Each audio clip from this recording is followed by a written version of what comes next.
Here's page 3. Now we're going to divide a rational equation.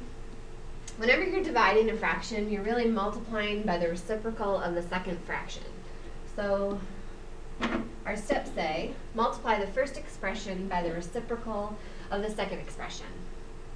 And then it becomes a multiplication problem, and we're just going to follow the multiplying steps that we did on the previous page.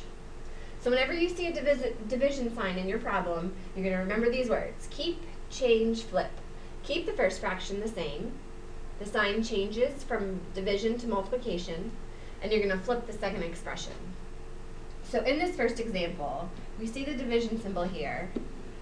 So these are the two fractions that we're talking about. We're going to keep this first expression the same. We're going to change this sign to multiplication, and we're going to flip the last expression, the last fraction here. Keep, change, flip. So as we're working through this problem, when we get to that point, we will keep, change, flip. Let's start by factoring. Let's take this x squared minus 5x minus 14. Factor this piece. We should get x minus 7 times the quantity x plus 2. Then we're going to look at the denominator. I notice that the greatest common factor here is x. When I pull that out, I'm left with an x squared minus 6x minus 7. When you're done, you can always check. Just distribute this x back through. Would you get what you started with? Just to check.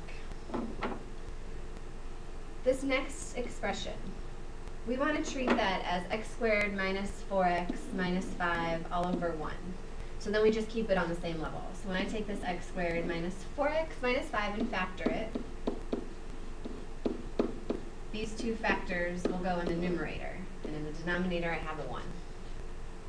So I kept that fraction the same. I'm going to change the division to multiplication.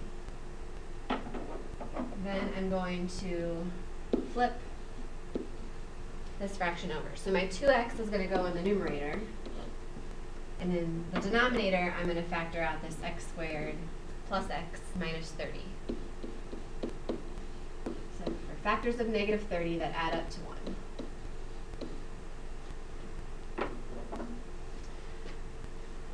Now I want to go back to this guy here. I'm going to factor it a little further. So when I factor x squared minus 6x minus 7, I'm looking for factors of negative 7 that add up to negative 6. So easy for me to switch this. Move that on up. So those are my factors. You can just cross that out. I'm just trying to make it look a little neat for you here. So now this lower left-hand corner is factored completely.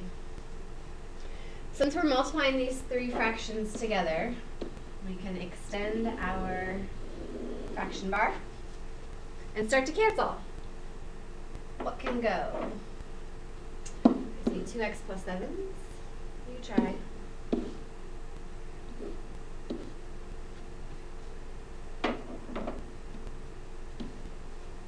At the end, I see a 2x, and here I see this single x. Don't forget about that in the lower left-hand corner.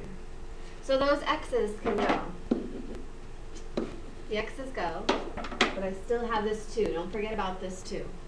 So what's left in the numerator? The 2, the x plus 2. That's all I have in the denominator, in the numerator. And then in the denominator, I have an x plus 6. So now I'm just going to rewrite my expression. I'll put the 2 in front. 2 times x plus 2 all over x plus 6. There's the answer.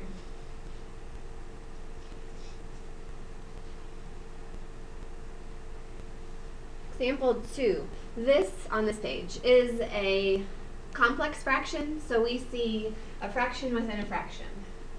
In the second expression, we have a fraction on the numerator and a fraction in the denominator. A fraction within a fraction.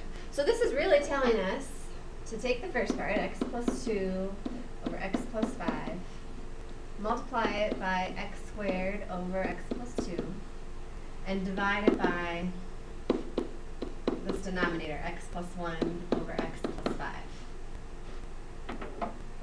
So here we see that division piece. So we're going to keep the first one, change the sign, and flip the last fraction. So what's in the numerator will end up in the denominator, and vice versa. So here we go, x plus 2 over x plus 5. Keep the next one, x squared over x plus 2. Change the division to a multiplication sign, and flip the last expression. Now remember, these are all groups. You cannot split up the group. So I can go x plus 2, I see, x plus 5. So in the numerator, I'm left with x squared. In the denominator, I'm left with x plus 1. There's my answer. Take a minute, please, and write a summary sentence about what you learned in today's lesson. If you need to go back and look at anything again, of course, do that. Hope you did that along the way, too. On the 4th page, you'll notice 4 practice problems, which you need to get done before you get to your next class. So try them now if you have time. Just make sure they get done before you get to class. And I hope you enjoyed flipping the classroom.